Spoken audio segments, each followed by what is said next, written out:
This is All the Right Marketing, a publishing podcast by Cardinal Rule Press. Now, here's your host, Maria Dismondy. Welcome, ladies and gentlemen. My name is Maria Dismondy, and this is All the Right Marketing. I am your host from Cardinal Rule Press, and you know what we do here. We talk with business owners and industry leaders about marketing their programs and products. Our guests share tips that help anyone who loves books, whether you're a librarian or you're a bookseller, an aspiring writer, an author, an illustrator, a publisher. The truth of the matter here is that the advice coming out of these conversations are for creative marketing across industries. So today we have our guest, Lisa Griffin, and we are thrilled to hear from Lisa. Lisa, welcome. Oh, thank you so much. I'm glad to be here. Tell us a little bit about yourself. How do you fit into this wonderful world of publishing? Oh, well, I would say first and foremost, I'm an illustrator. I think of myself as that first because it's what I've done the longest. But I am also an author. I have written 2 books and my agent is currently pitching another. So yeah, that's the other side of things. But I think first and foremost, I approach books in a very visual manner. So I think my gut reaction is always to say illustrator first, and then the author is kind of like, I get timid about that part. And where did your journey begin, Lisa? Like if we were to take it all the way back to, you were a child, did you enjoy literacy? Oh yeah. My mom would probably say that she can recall that I was an author illustrator very early on because I would actually make books for my sister. So I grew up just always having crayons and pencils. And then when my sister came into the fold, because we were a big book reading family, I apparently took it on myself to create my own stories to then read to my little sister. That is so fun. I love that. And what about college, or did you go into another industry before going into this field? So yes, I've worked in a variety of industries, but I did go to school and earn my BFA in visual design and illustration. There weren't a lot of actual publishing or marketing classes. It wasn't very popular for illustrators when I was in school, unfortunately. I actually taught, I was an adjunct professor for several years at a community college. And that was one of the big things that I loved about their curriculum. It seems nowadays they're teaching artists and graphic designers and illustrators the business side of things, which I think is something that was lacking when I was in school. And then I graduated. Yeah, right. And when I graduated, there was that problem of you just thought the only way you could really make a living as an illustrator, or when I graduated way back in 1994, it was to work for Hallmark Cards, who hired a lot of illustrators, or you were a freelancer trying to either do editorial or break into children's publishing. So thankfully, I have a stubborn streak a mile long, and I took up a variety of jobs while I was pursuing this field in this industry, joined SCBWI, which was just insanely helpful. I've met so many wonderful, wonderful people. And I think that once I became part of that program, it really helped foster more of a sense of community and gave me more encouragement. I just think to keep at it and to keep going until I broke in. So, and I still feel like there are things I still want to achieve, and thankfully I have that critique group behind me who is so lovely and making sure that I keep moving forward. That's wonderful. And so did you ever make greeting cards? Did you ever illustrate greeting cards? Yes, I do. Not for Hallmark, but yes, I actually I've sold and licensed some greeting card designs. I do love creating for cards. It's, I feel like you get the same, there's like creative play in it, I guess. And it's, it almost puts your mind in a different, landscape than children's publishing does. So it's sort of nice as an artist to be able to, work in a few different industries and just keep those creative juices flowing and your creative mind going in different directions. Absolutely. I also love, for those of you listening, I know, it's when you're listening to a podcast, you really want you're missing out on that visual part. Well, I will tell you, just to describe Lisa's Instagram page, which I really do enjoy, very like whimsical, and you have so many wonderful things on there illustrated. And thank you can see my screen, right, Lisa? I can, and your colorful bookshelf that I'm very envious over. And this is your illustration, isn't it? So that was actually a draw this in your style. Are you familiar with those on Instagram? They're challenges, right? Yes, there are challenges. And I'm a big proponent of them because I think if you get stuck or you're just in a rut or you're feeling like you don't know what to draw for that day, it's a wonderful exercise. So and that was a Charlie Clement. Yes, right? Yep, Charlie Clements. Yep. And I don't typically work in those bold colors. I love drawing little humans, so that wasn't new to me, but I liked her palette. So yeah, she usually draws faces of older fashionable women, but I love drawing little humans. So I broke it down into my version of that. So, oh yeah, I love them. I try to do one a month. I find them to be a great really creative exercise. I think that is a good exercise. So now I'm going to be scoping out the other ones that you've done, but I will say, a lot of our books are bold, bright colors, and that one just really threw my eyes, and just the little girl with the glasses, and that's wonderful. It is. She has such a vibrant palette, and I just love that. That's what I mean about the sense of community. I think this industry, especially if you're freelancing, it can be very lonely, and I think you really need to, keep up those relationships and challenge yourself in different ways. So if any of your listeners are on Instagram, and look up these draw this in your style challenges. They're for all levels, so anybody can do it. Have you ever hosted one?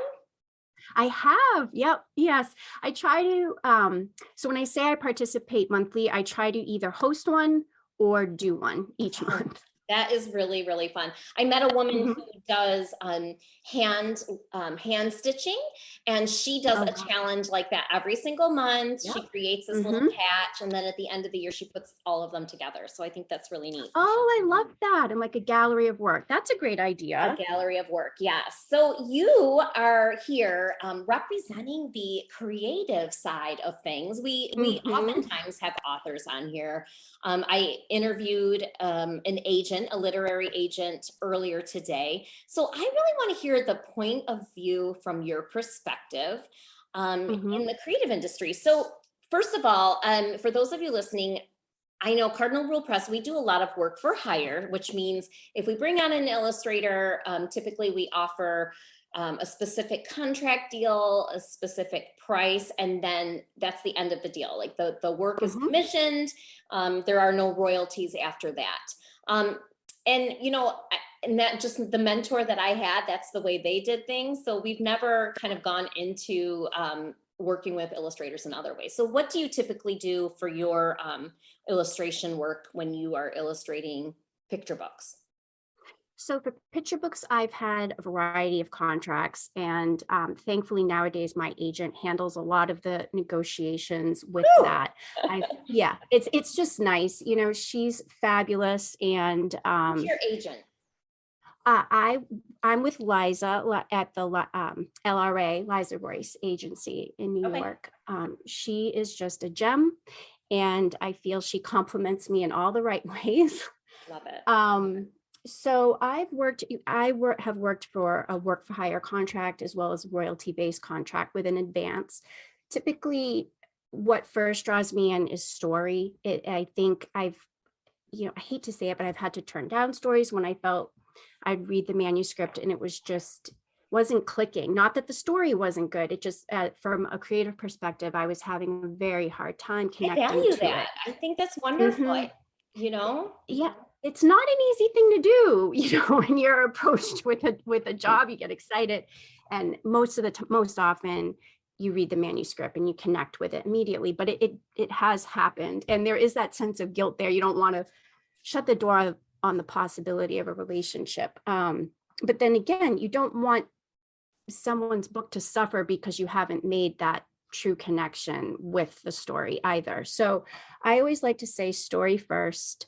And if there's just something that grabs me and I can picture that character, or the compositions start popping in my head, I know that that's something I just want to sink my teeth into. That's wonderful. That's really neat. And so my question for you is, and this is really neat because it's an area that I don't know a ton of. Because we typically do work for hire contracts, we do not expect our illustrator to market the book at all. We give copies of the book to our illustrator. We invite them to, the last few years we've been doing virtual book launches. But because there's not that, lifetime investment for them in the book, there's that disconnect. So tell me a little bit about marketing from an illustrator perspective. Sure. The pandemic, these past 2 years have definitely been a challenge. And even in my critique group, you can sense the frustration because there are a few author illustrators in the group, and one of which, he's just prolific and he loves doing school visits. He's like a walking cartoon. He just has the personality for it, and he just loves being in that environment. So that has been a big setback to authors and illustrators, because you miss that connection with your audience, and with children in particular, who you can really get a lot of energy from. So typically, I've done book signings like in my local area and at schools. I've gone to book signings at conferences. It kind of depends on what the publisher is asking too. I've had some publishers come out and give me a schedule and say, can you pick, we'd like you to do 3 visits, and, they let me select the days, or based on the location or how close it is to my home. And then I like doing things online through social media. I'll do a giveaway. You can, do a print. I call it tradigital because I sketch by hand with pencil to rough out ideas and thumbnails, but my artwork is finished digitally. So it's a print, it's not an original, but I'll still do that, or print out bookmarks, or I've done buttons of the character in the books.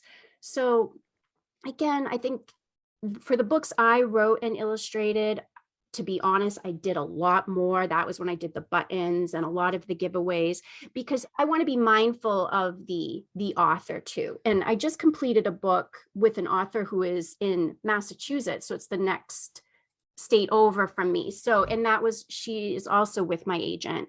So we're hoping that maybe once that book, goes live and has its book birthday, that maybe we can do some combined events. Oh, that would be really so I try to stay open to it. I think it's fun. You're excited when that book comes out and you want to share that excitement. So I like being able to market it in interesting ways. And as an illustrator, I think you think visually. So you want to come up with fun promotions, coloring pages. That's an easy thing that you can do and that kids can enjoy. I did one of a character. The books I was the author illustrator on were about a little gosling named Boone. So I had done a coloring page, but left a lot of it open so that the child could go in and maybe dress up Boone or put him in their own background or environment. So I think it really depends on the relationship and how much you want to do in pushing that book and getting it out into the world. That's really neat. And as you were saying that, I was really drawn to the tradigital. Is that what you call it? Tradigital? Yes, tradigital. Yeah. I've watched a few of your, I guess you would call them not really tutorials, but on your Instagram, you'll do a couple videos of you actually illustrating. So what type of program are you using? Procreate, or what are you on an iPad? Or tell us a little bit about your materials. I do. I work on a Cintiq, like it's a monitor, but then I also have an iPad Pro that I can travel with, which, it was an investment, but it was such a good investment because it just allows me to draw on the go. I mean, we picked up my son from upstate New York, and on the way back, I was wedged in with all of his stuff. I mean, I had this little tiny seat in the back of the car surrounded by all of his things, and I was just drawing away in the back seat. So yes, I work with Procreate, which is a very budget-friendly tool if creatives are looking for that or something to start drawing with on their iPad. It is so robust for such, an inexpensive program, and you can get some great, it comes with good brushes, but you can get some great brushes online depending on how you work. And I pretty much just mimic how I work traditionally digitally. And the reason I did this for two reasons. I had a very severe case of carpal tunnel syndrome, and I had to have surgery for it. Oh. And it just made me reevaluate how I was working and how to work better and how to be able to turn around changes for clients Quickly, more right? quickly. Yes. And it definitely, it did and it didn't speed up my process as a whole. But in terms of revisions, it helped a whole lot if I didn't have to recreate an entire painted composition. Yeah, So, and the image that I really enjoyed watching you create, it was a fox with all these leaves around the fox. mm-hmm. And it Yeah, actually looked like you were filling in with like oil pastels and colored pencil, like those brush strokes. It was amazing. Isn't it phenomenal? I think the biggest compliment, I mean, yes, those reels are definitely giving people a peek inside. And I love because it begins a conversation. People ask about my process and the brushes that I use. So it's, again, it's another nice way to foster relationships and community with other folks. But I think the biggest compliment is when someone looks at your work and thinks it was completed traditionally. And I think that's the best compliment I can get, because it means that I've achieved exactly what I wanted, and that's duplicating my traditional technique. Oh, that is really very, very, very cool. And the word that I hear you bringing up over and over again is community. And as an illustrator, I think because Instagram is so visual, it's probably a great place to connect with other creatives. Are there any other ways that you are connecting online with other illustrators? I will be honest. I was on Facebook for many years. And then I just found it was just bringing me down, for the best way to say it. So when I remove myself from that, because I feel as creatives, our mood really affects our work. And I think it has to be important for us to recognize when we're doing something that's affecting us negatively, whether that's being on social media too much, or whether that, the whole comparison syndrome, which social media also can, exaggerate. And for me, I left Facebook, and then, which is funny because now they own Instagram, and just turned to Instagram and found it to be just a more, in my opinion, a more positive place where there were a lot of creatives trying to connect. And on my blog, I actually released a class on this too, just explaining to people that it should be more about community, especially for creatives, to encourage one another and share their process and be willing to lift others up, because it can be very lonely. And I think even if some people are nervous to share their process, but I think even if I share my process, the way someone's going to approach it and draw will be different from how I do it. So yeah, I guess that's just a big thing to me. I tend to be a friendly person, so I think I search out the same people when I use social media. And did you say you wrote a blog post about your approach to social media? Is that? Yeah, I started a blog, I think right before the pandemic. It actually was right before the pandemic. And because it was a way to just set another good creative habit for me, like in my opinion. And I just tried to do it once a week. So yeah, I try to write about tips for creatives, but also I love talking productivity, because I think that's another big component that freelancers, whether you're a writer or an illustrator, deal with, is how to find time to work and to work better. So I like to talk about that on the blog too. Ooh, well, I will direct people to the blog, and I love hearing productivity tips. So I will specifically look for those, because good. I struggle in that area, and I have found my to-do list has to have blocks of time. And yes, I do the same. I have creative blocks, and if I start, like, I'll be honest, with the kids coming home from college, that that kind of takes my day and turns it on its head, because I want to be around my kids. Like, I haven't seen them, and I want to spend time with them when we're here. They're here, and that just skews the creative schedule that I've tailored so well. And then I start feeling like, okay, and for me, I am a little type A. When I deviate from that schedule, it seems like it just starts to snowball. And then as soon as I get back to it, it calms me. I get more done. I can get more done in less time. And I think that's the big thing with productivity, that especially for in freelancer, your clients are depending on you, that you're going to meet those deadlines. And then when you don't have a deadline, you need to set them personal deadlines for yourself, whether that's writing, whether that's creating promotions, or marketing, or building your portfolio. So having those time blocks, just like you said, really help me get through those things effectively. Those transitions. And I have a girlfriend who's a teacher, and she said, we need a support group for parents for the summertime, who, the kids are home and everything changes. And, it is so hard. And I mean, I know that my children, they're older, but I've always worked from home. So that's a few things that I've had people say to me, well, it's easier for you now, your kids are older.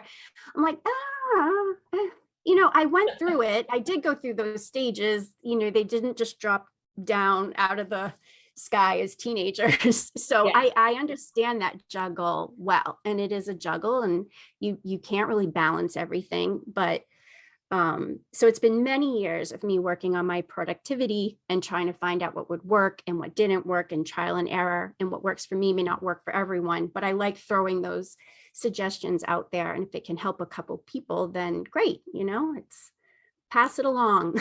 Pass it along. Well, I think that is a wonderful way to wrap up the interview, is to pass it along. I'm going to go ahead and look at the blog post, and I will connect to a couple specific posts in our show notes so people can find you.